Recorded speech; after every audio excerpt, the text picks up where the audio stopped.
Salut, c'est Vince, j'espère que tu vas bien. Aujourd'hui, on va se faire une vidéo rapide, mais je vais te montrer comment customiser ton interface de Logic Pro 10.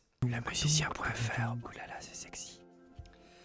Alors, c'est assez simple, les options sont relativement limitées comme très souvent dans tous les produits Apple.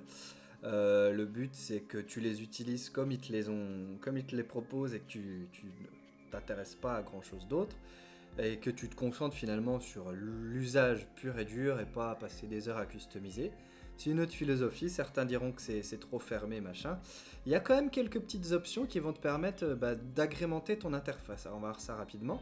Donc tu vas dans tes préférences, et dans les préférences, tu as un truc qui s'appelle affichage. Donc là, tu as différentes choses. Ici par exemple, donc tu peux modifier la langue par défaut.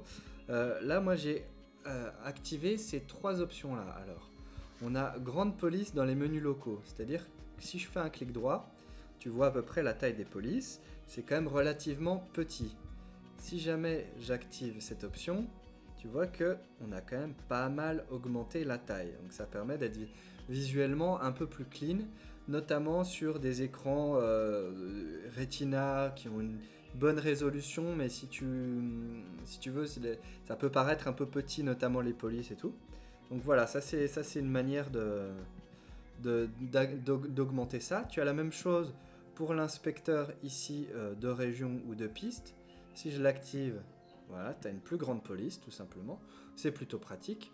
Idem la tête de lecture, donc ça peut être pas mal si tu as vraiment un très grand écran, par exemple si tu bosses sur un bureau et tu vas pas forcément la voir. Si je l'augmente, voilà, ça l'épaissit hein, tout simplement. Mais ça permet de tout de suite la repérer, c'est assez pratique. Ça, c'est une première chose. Je te passe les autres options parce que c'est pas spécialement intéressant.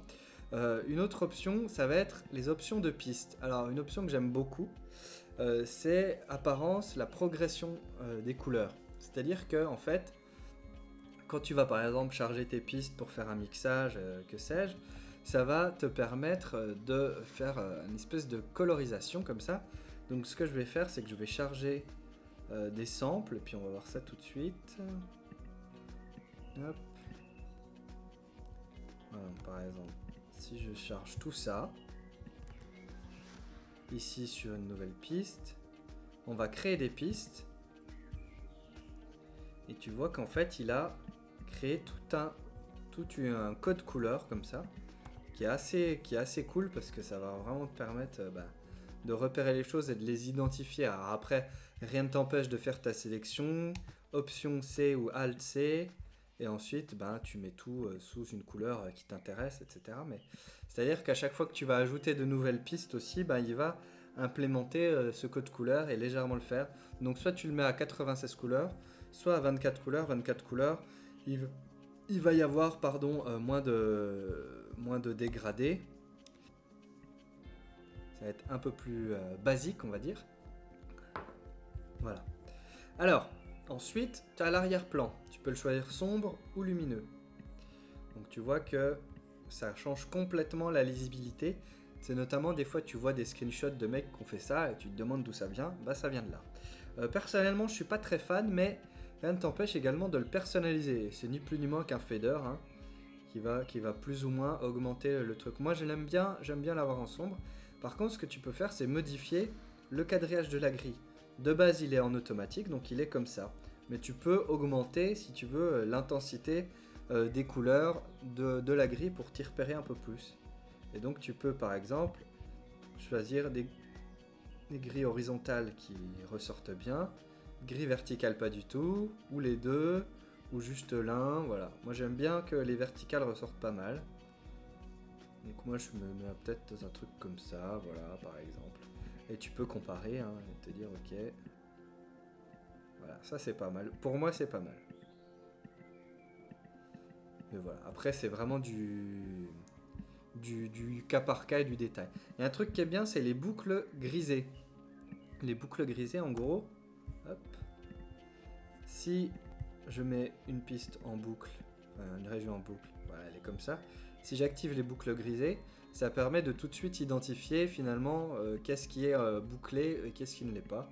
Donc c'est pas mal pour vraiment s'y repérer. Ça peut faire écho à certains logiciels, d'autres logiciels de MAO qui font ça.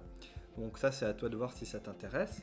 Et puis, il y a encore un autre truc qui est assez cool, c'est l'éditeur de partition, la piano roll. Donc si je crée une région MIDI ici, et que je double-clique, ou que j'appuie sur la touche E, parce que c'est bien de connaître ces raccourcis, n'est-ce pas? Tu peux également décider d'avoir l'arrière-plan lumineux, ce qui te permet de faire ressortir les éléments, et ça peut être pas mal quand même pour visuellement, tu vois, ça change un peu, ça peut casser un peu aussi le truc. Donc ça, c'est à toi de voir ce qui te branche le plus. Tiens, on va le laisser pour le moment, puis on verra.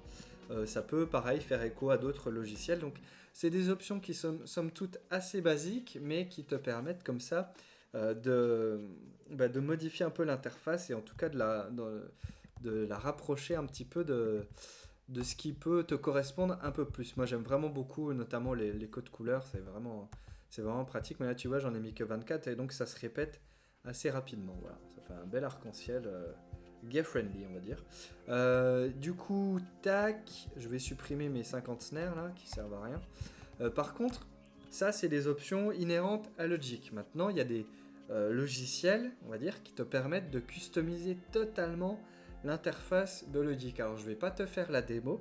Par contre, je vais juste te montrer, hop, les sites. Alors, tu as un truc qui s'appelle Creation Notes, qui te permet de créer comme ça. Je te mettrai le lien dans la description, qui te permet comme ça de customiser ton Logic et vraiment de lui donner, en fait, il y a des skins que tu peux tout customiser. Voilà, donc tu as je sais pas si tu le vois, mais tu as des apparences en fait qui ressemblent limite à d'autres logiciels en fait. Et c'est un peu ça l'esprit, tu vois. Il y a des thèmes où tu vas retrouver par exemple ce qui ressemble à Logic Studio 9 en termes de couleurs, des trucs qui se rapprochent plus de Studio One ou de Cubase.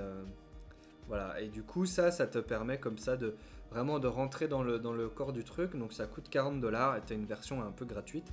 Si tu as envie de la télécharger, n'hésite pas à tester. Et puis il y a aussi, je crois, un truc gratuit. Alors là, je t'avoue que j'ai pas fouiné plus que ça. Mais pareil, ça s'appelle Logic 10 Interface Mode. Et avec plein de modes. Et je sais pas si ça c'est payant ou pas. Mais en gros, ça rentre un petit peu dans le code. Et ça permet de complètement customiser. Tu vois, tu peux même customiser les plugins, les apparences. Tu vois, Alchemy qui devient vert. Tu peux customiser pareil les modes de Logic, et voilà, ça peut te permettre comme ça de modifier un peu les choses. Tu as les liens dans la description, je te laisse découvrir ça parce que moi c'est pas mon expertise. En fait, je voudrais terminer là-dessus, c'est que et c'est aussi pour ça que personnellement maintenant en tout cas, alors qu'avant j'étais un fervent opposant à ça, mais j'aime assez les produits Apple. Je dis pas qu'ils sont pas sans reproche, loin de là, mais en fait, ce que j'apprécie, c'est que effectivement, on te donne un truc qui est quand même assez bien foutu d'une manière générale, en termes d'interface, visuellement, etc. Et t'as pas ou peu d'options pour customiser ça, ou alors faut passer par des trucs tierce party et tout.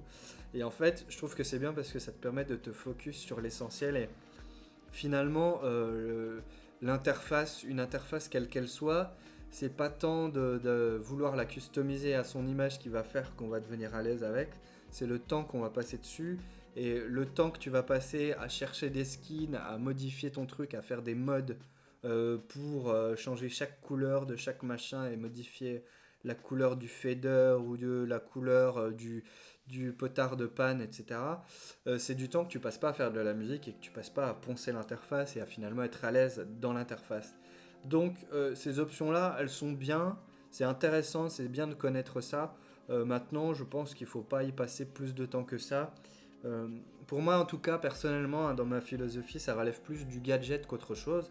Après, voilà, par exemple, les options pour coloriser les pistes quand tu les importes, ou pour faire ressortir la piano roll en blanc, bon, ça, c'est des choses qui sont quand même assez cool.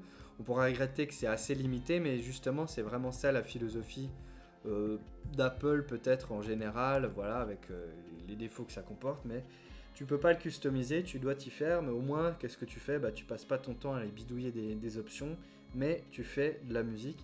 C'est quand même ça le plus important. Voilà, mais je sais que c'est des choses qui intéressent pas mal de gens, qui veulent savoir comment modifier l'interface de Logic, et notamment, bah, par exemple, avoir l'éditeur comme ça en blanc. Bah, maintenant, tu sais comment faire. Voilà, j'espère que cette vidéo t'aura été utile. N'hésite pas à la partager autour de toi, sur tes réseaux, à laisser le pouce en l'air, ça aide à faire connaître mon travail, à t'abonner à la chaîne avec la petite cloche. Et si toi tu as déjà testé les skins de Logic, si tu as déjà testé de customiser l'interface, n'hésite pas à me le dire en commentaire. Et si toi tu es d'accord ou pas d'ailleurs avec cette philosophie un peu fermée d'Apple qui fait que finalement on se concentre un peu, moi je trouve, sur l'essentiel. N'hésite pas à me le dire, hein, parce que voilà, comme d'habitude, c'est des outils et ce qui est important, c'est l'usage qu'on en fait. Après, les outils en tant que tels, finalement, ça reste quand même accessoire. Je te laisse, fais plein de musique surtout. Ciao.